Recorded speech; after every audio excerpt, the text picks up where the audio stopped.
Hello and welcome to Sports Fan Entertainment here yet again for Tighten Up Thursdays. This is the weekly show here on Thursday night, so we talk all things Tennessee Titans, and during the regular season for the NFL, we preview the upcoming game, which this week features the Houston Texans versus the Tennessee Titans on Sunday, a game that will be for AFC South supremacy. The winner of the game will not have the division wrapped up entirely, but they will have a game lead with only 2 weeks left, one of which is week 17, in which these teams will play each other again. So not everything will be decided in this game, but a lot will be decided in this game, so we are excited for it, and we're going to get into it. But first, we have to discuss the headlines, and the largest headline for the Tennessee Titans actually came before their game on Sunday, and that is that the Tennessee Titans are considering a long-term extension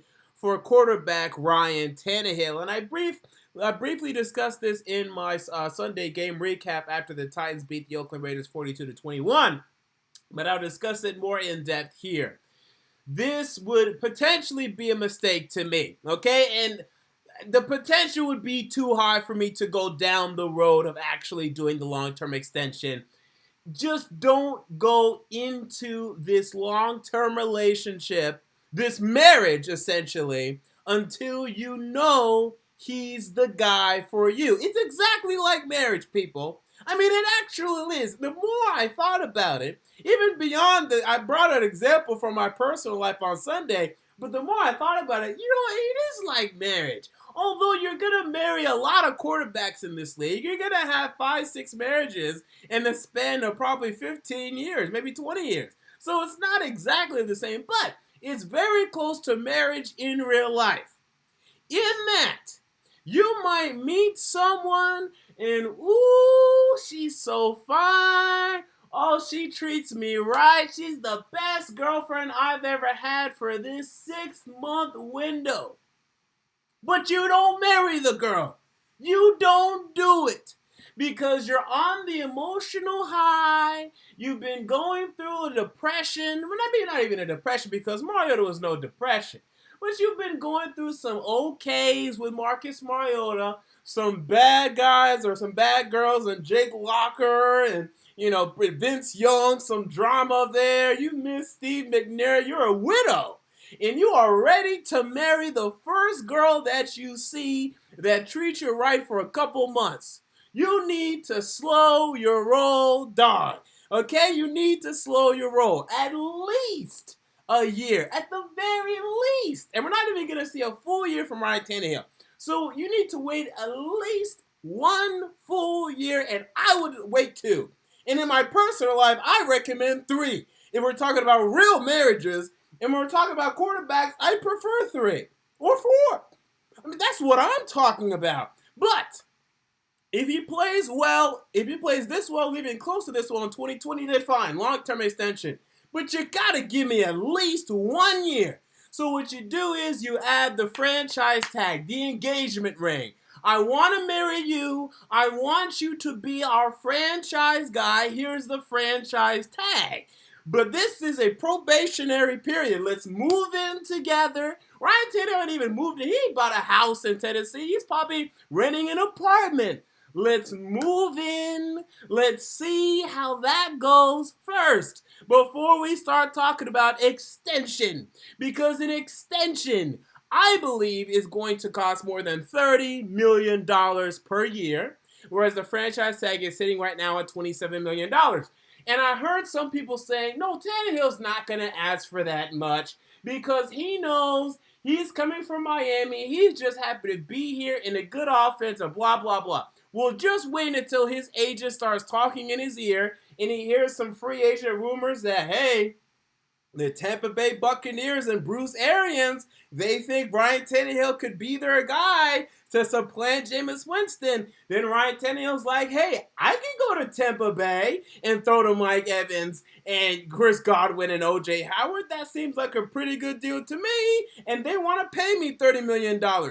If you go into this believing with the season he's having right now, that Ryan Tannehill is not going to ask for over, at the very least, $25 million per year, but I'm going to say 30. I think at 30 at this point, because Garoppolo got, I want to say 27.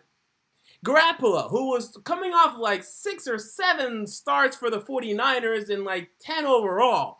Okay, and he did not play as well as Tannehill's playing right now statistically. Let's also consider that. Because Tannehill's leading the league in passing. Tannehill's leading the league in yards per attempt.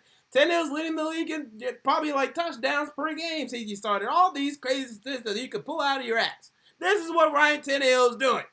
So he is going to ask for over $30 million a year, and it's going to be for at least 3 years. At least. And there might be some outs of the contract, like maybe a potential out after 2 years. Probably not 1 year, but maybe a potential out after 2 years. And maybe, it's a front-loaded contract, and maybe there's not much of a marriage agreement at the end of the contract. Slow your roll, dog. I tell each and every single one of my guy friends, you never, ever, ever get married to someone you know them less than a year. That's nonsense. Crazy. You don't know anyone well after a year. I don't care if y'all been spending each moment of every single day together for 1 year. You still don't know that one. You don't.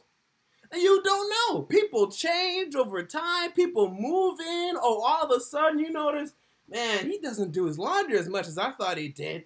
Man, he's kind of annoying. Man, he's kind of an alcoholic. You need to move in together. You need to take your time before engaging in a long-term extension. Now, you can put on the engagement ring.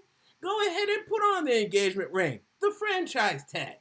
But this long-term extension stuff, when we just saw Nick Foles, who won a Super Bowl, not just won on a nice run, he won the Super Bowl, dog, and then the next year came in and led the Eagles to the playoffs and a playoff win again.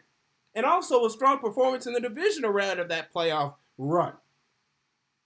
Stink for the Jacksonville Jaguars this year. Benched $88 million down the drain. That's the divorce cost for the Jacksonville Jaguars. $88 million. That's how much that divorce of Nick Foles and the Jaguars is costing them. How much would this potential divorce cost us? And I don't think we'd get divorced to Ryan Tannehill. But you just need to protect yourself. You need to get a prenup. You need to get an engagement ring. I mean, this is what we're talking about. So this is what I recommend. We'll see. But I wouldn't do it. Even with him, even if it was Marcus Mariota, I wouldn't have done it. Actually, with him, I would have considered it more because I've known this guy for 5 years. I know exactly what I'm getting. I trust that more than this situation. But again, I'm in love with Ryan Tannehill and what he's doing for this team, but long-term extension, it's a little much, okay? It's just a little much for me. So with that said, we move on to the injury report where the other headlines lie. Derrick Henry, Adoree Jackson, and Adam Humphries all missing both Wednesday and Thursday practices. Yeesh. Okay, this is slightly concerning. I expect, if both of them are also out for Friday's practice, I expect Adoree Jackson and Adam Humphries to be out for this upcoming game. And right now, I do expect them to be out for the upcoming game. And even if they practice, it just seems like they're not going to rush them back. We'll see. I think the one that's closer would probably be Adam Humphries, but I just don't think so. I think they might wait another week for both of them, which is very unfortunate because the Houston Texans have plenty of weapons, and they are going to attack us in multiple ways. This is concerning. However, I expect Derrick Henry to play 100%. Will he be limited in the game? To a certain extent, but the problem is Dion Lewis stinks, and they finally recognize that. So don't be surprised if Kari Blazin game. The fullback we got out of Vanderbilt who came in and had the 2 great catches last week, don't be surprised if he comes in and he actually gets some carries, maybe even more than Dion Lewis. I still expect Dion Lewis to get more, but I wouldn't be shocked if that was the case. That's something to look out for. Is David Fluellen active right now on the roster? I'm not sure. Maybe he gets carries as well. This is exactly why we needed to trade for like a Kenyon Drake or something, because it'd be nice to limit Henry a little bit in this game. This is a game where he should get less than 20 carries as he's nursing that hamstring, because the worst case scenario for us is, he goes in, he tears the hamstring or some significant injury happens to the hamstring, he's going to miss the next 2 games. He's going to miss the next 3 games if we can make the playoffs. That's worst case scenario. So in this scenario, you'd like to have a backup that's capable, and we don't. And I know we can throw the football decently well right now, but I think that's in large part because I mean, decent well. We can throw it great right now. But we can do that because we can run so well. So with Derrick Henry out of the lineup, I think a little bit, it's going to force our passing offense to be more consistent, and that's something to look out for. And someone in the chat says, yeah, David Fluellen is on IR. So there you go. It's going to be interesting to see. But Derrick Henry, I expect him to play Adoree Jackson and Humphries, not so much, and that is a little concerning. However, LaShawn Sims, he was a full participant for Thursday's practice. I expect LaShawn Sims to be back in the lineup. Not a big deal, as Ty Smith has been playing very well in his stead, but it's still nice to know. Gerald Casey has been limited Wednesday and Thursday, so maybe he won't be at 100%. That knee's been bothering him. I believe it's a knee injury. So that's something to look out for, as we're going to be chasing Deshaun Watson up and down the damn field. But hopefully Jeffrey Simmons can help out on that defensive line. We move on to the game, as we have the Tennessee Titans versus the Houston Texans this Sunday for AFC South supremacy. Both teams entering this matchup at 8-5. Both teams looking to go 9-5 and solidify themselves as leaders of the AFC South. I looked at the Houston Texans against the Denver Broncos, and I came up with 3 of what I'm calling my tighten-up keys to the game. Key number 1, establish the run. And this is the key for us. It really doesn't matter who the hell we're facing, but to establish the run. The Texans are not a very strong run defense. They rank at about 20th, averaging about 4.5 yards per carry allowed and about 105 rushing yards per game. Run the football on them, establish that run early. Now, again, unfortunately, Derrick Henry is dealing with his hamstring, so that's going to limit it a little bit, but we have no choice. So just give him an initial, if you can, if the drive is extended, 5 carries on the first drive, establish the run early, and then key number 2, get the tight ends involved in play action. I looked at the Denver Broncos against the Houston Texans, and what they were able to do so well was attack the middle of the field of the Houston Texans with their tight ends. Rookie tight end Noah Fant out of the 2019 NFL draft class, who the Broncos selected, tore up the Houston Texans for over 100 receiving yards. They had plenty of blown coverages. Bernardrick McKinney did a poor job on him. Whitney Merciless, whenever he had to do anything on him, was doing a horrible job. They had Duke Ejiofor over there sometimes on him. Some of the strong safeties and free safeties were also late to getting to him. There was just a lot of confusion with no offense in the things they were doing. Look at the tape and use Jonnu Smith in the similar way. Jonnu Smith is huge for us in this football game. He's going to have to produce. Because although I do believe our wide receivers can win against these Houston Texans corners, most notably Bradley Roby and Jonathan Joseph, it's a much easier battle to attack these Houston Texans linebackers than Zach Cunningham and Bernardrick McKinney and Whitney Merciless. That's an easier battle to face than just expecting Corey Davis and A.J. Brown to consistently beat Bradley Roby and Jonathan Joseph. That's just an easier battle to me. So that's where you need to attack this team, but also use Michael Pruitt, also use Anthony Ferkser. Those are 2 nice pass catchers, Ferkser especially. Catch them off guard, attack them in the middle of their defense. That is where their weaknesses lie. Then all of a sudden, they're going to be a little more conservative in terms of rushing the passer, and then you'll be able to being able to hopefully take some deep strikes as well down the middle of the field to A.J. Brown, who is, of course, electric. We know that to be true. And maybe he can make a play or 2. So that's the key to me offensively. And the only key for me defensively, just make enough plays. They're going to put up points on our defense. Derek Carr was moving the football down the field consistently in the first half. He had 21 points in the first half. He finished the game with 115-point-something passer rating. The guy did well. And we continue to allow these quarterbacks to have, continued and sustained success against us. We were able to limit Jacoby Brissett a decent amount.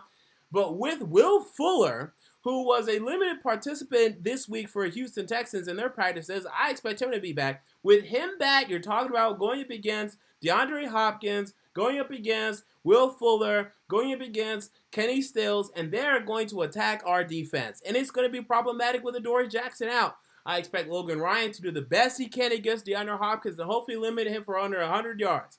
Will Fuller and Kenny Stills, just do not let them get over the top. This is one of those games where Kevin Byard needs to just be back covering. I know we like him up near the line of scrimmage.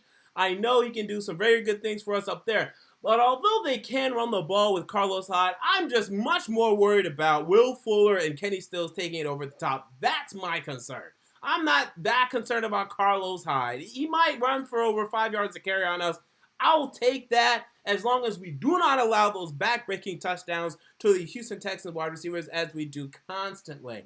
And then I look at the inside linebackers, Rashaan Evans, Jayon Brown. You guys need to limit Deshaun Watson, his ability to go out of the pocket and absolutely kill us with his legs. This is something we need to look out for. Kenny Vaccaro, the strong safety as well for the Titans.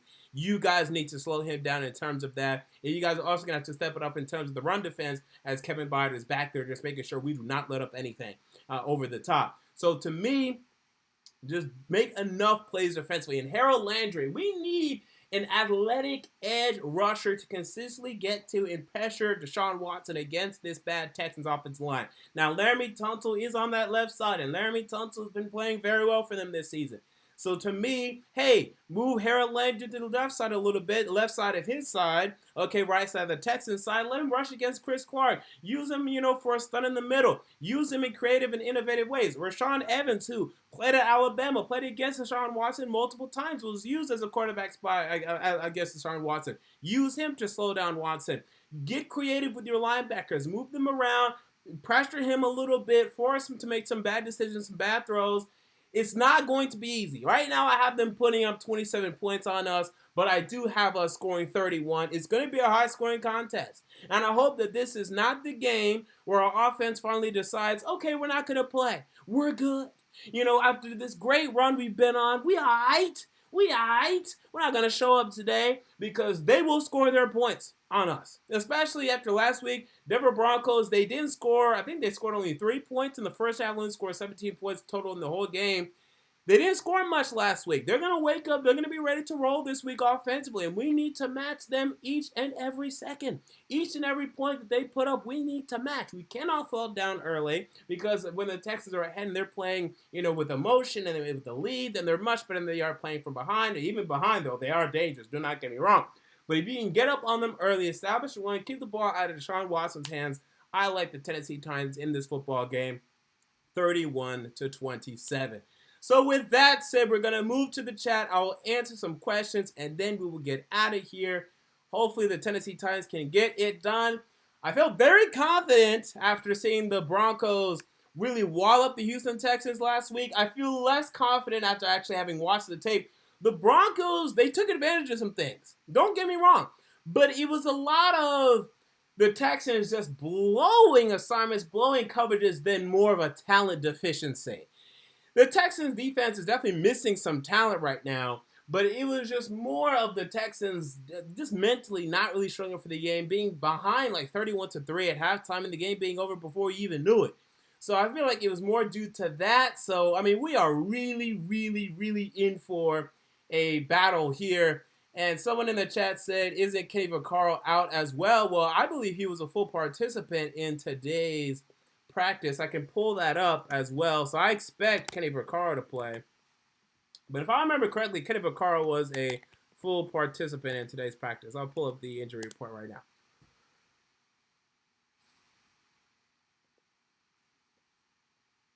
Kenny Vaccaro was a full participant coming off of a concussion. Unless if they just deem that he won't be able to play despite being a full participant today, and I didn't hear about it, but I expect Kenny Vaccaro to be out there.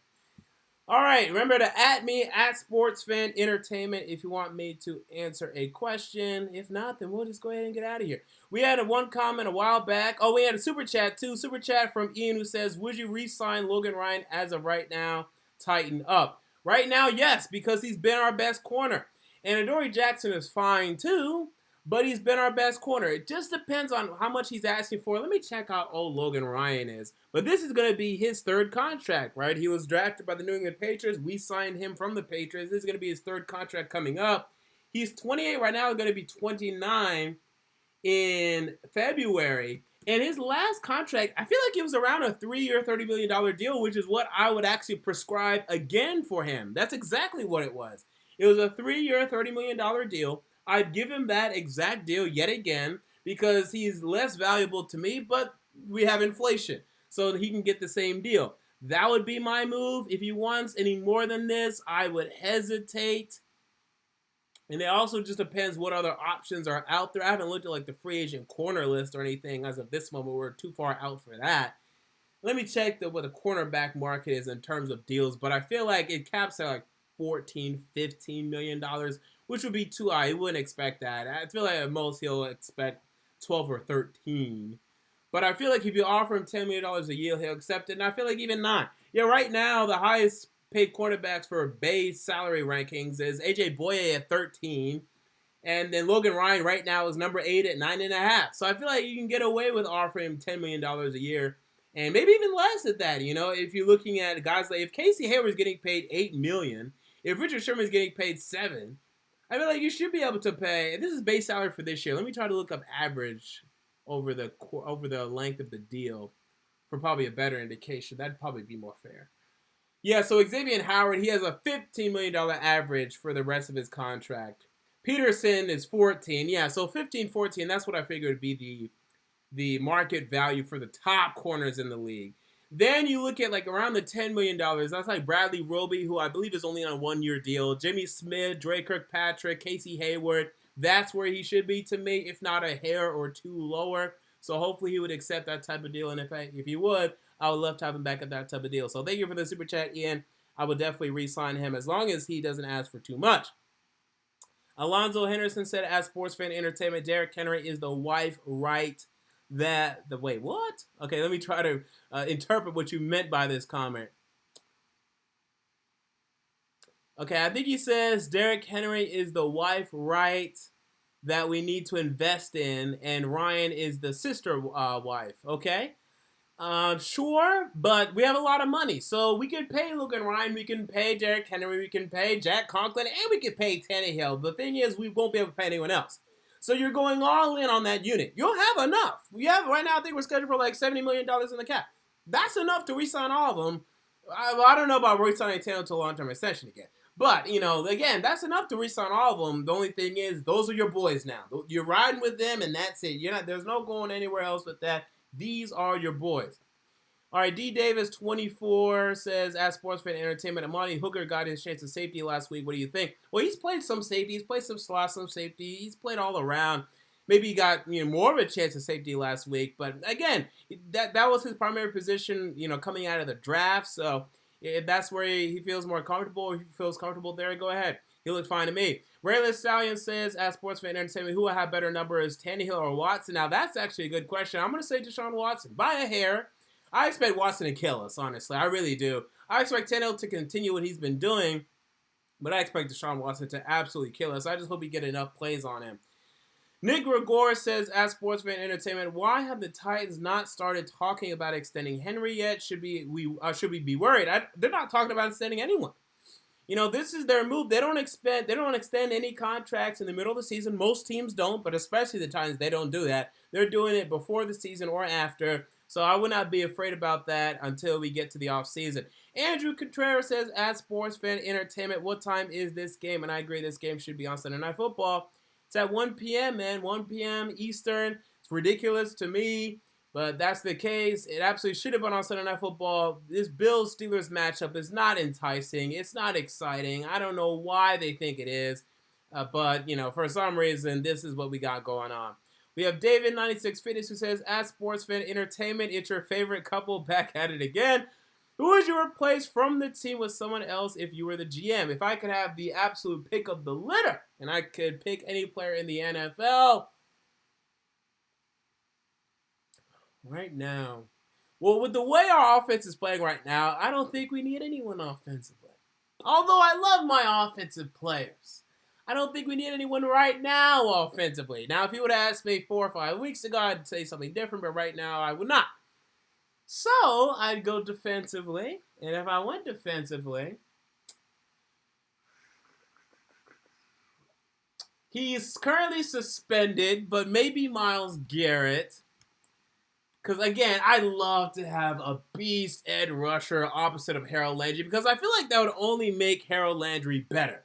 If Harold Landry had, because right now, before last week, he'd been on a streak of games getting a sack, but he's had to pretty much carry the load in terms of getting sacks. It's him, and then stragglers will get the occasional sack opposite of him.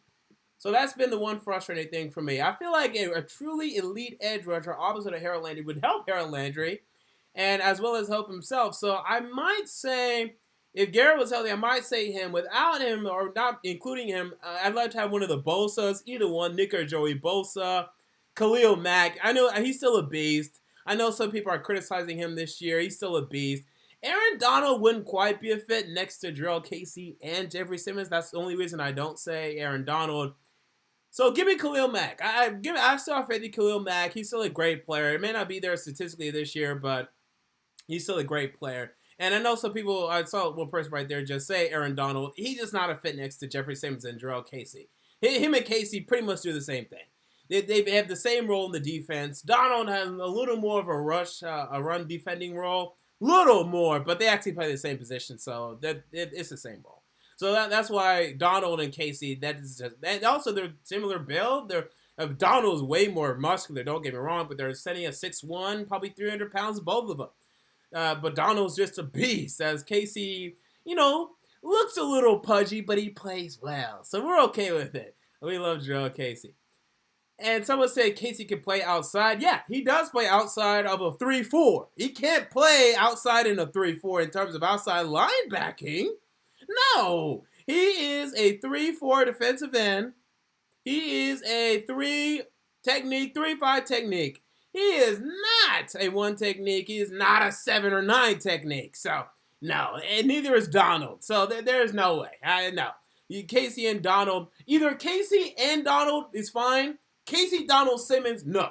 If it would have just been Casey and Donald, yes. Casey and Donald can actually play together. You put one on one side, one on the other. Casey, Donald, and Simmons, no. You need someone on that D-line. In a 4-3, if you're playing a 4-3, you need 2 actual defensive ends. If you're playing a 3-4, you need a nose tackle. And I know there's not big nose tackles nowadays. Simmons, although he's a very strong run defender, and as is Aaron Donald, they're not meant for, even in a non-traditional 3-4, even I was moving away from nose tackle, 1-0 technique nose tackles. Like, I understand that. I get that. Trust me. I'm right there with you. I'm truly adept on that. You need a big run stuffer, more of that echelon like a Jeffrey Simmons, Aaron Donald, or Jurrell Casey would be able to offer. They are defensive ends in the 3-4. They are. They're like true 3-5 technique defensive ends. You can play them at 3 or 5. Some of them, Simmons is more of a 5. Casey is more of a, he's like a mix, as is Donald. But yeah. Anyway, just a couple more questions, and then we will get out of here. Andrew Martin says, as Sports Fan Entertainment, if the Texans-Titans matchup the last week of the season is for the division, will we get Sunday Night Football? Then the only way, and I don't anticipate this, so don't get your hopes up, is if the Seahawks or the 49ers win their division before that game. Because the Seahawks and 49ers, they face Week 17, and that could be for the number 1 seed in the NFC. Okay, we ain't getting that. Now, if that's not the case, let me look at the Week 17 schedule. I think that was the only other division I considered up for grabs at that point. Maybe looking at the last week's results, maybe that has changed. But I'm pretty sure the AFC South and the NFC West were the only divisions I legitimately saw that could be on the line. Yeah, outside of those... Wait, why is this not updated? Come on, ESPN. Pull yourself together. Okay, I'm not doing ESPN anymore then. Or maybe if I pull up...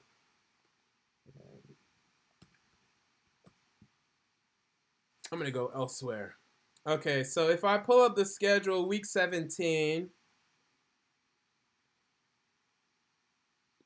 Yeah, the only matchup that could be for a division is, there's 2, the NFC West and the 49ers and Seahawks, and the Titans with the Colts and the Titans. Those are the only matchups. Now, some matchups might have playoff implications, like, hey, this team might win and get in, or that team might win and get in, but those are it. So, with that said, no. Yeah, there's no way. Because I expect fully for the only way. This is one way because the Seahawks might lose. I don't think it's gonna happen, but the Seahawks might lose one of their upcoming matchups this week. They face who do they face? They face the Carolina Panthers. I don't think so. Maybe the Panthers wake up for a game. And then next week they host the Cardinals. They're going to win both of those. That last game is going to be for the NFC West. That last game will be on Sunday Night Football. And it's going to be a great game to watch. All right. And then lastly, we will end with this. Minecraft God 69 says, as sports fan entertainment, would you rather saddle with a guy like Judon at the other side of Landry? Like Matthew Judon in terms of the Baltimore Ravens? How well of a season is he having? He's been fine, but I don't think that's not the type of player I'm envisioning. Now this season, okay, he has 8.5 sacks, so he's kind of popped off this season.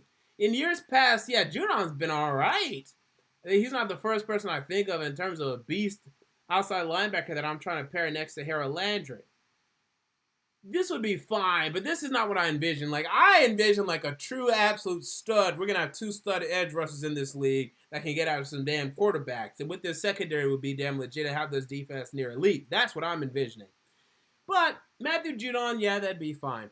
So with that said, thank you for joining me here for Tighten Up Thursdays. I'll be back on Sunday for my game recap of the Tennessee Titans versus the Houston Texans. So hopefully we get it done. If we do, I'll be in a good mood. If we don't, I'll be in a bad mood. And I'll say, look what happens when I finally join the bandwagon. We lose. Until next time, this has been MJ, Sports Fan Entertainment. I'm out. See you all later.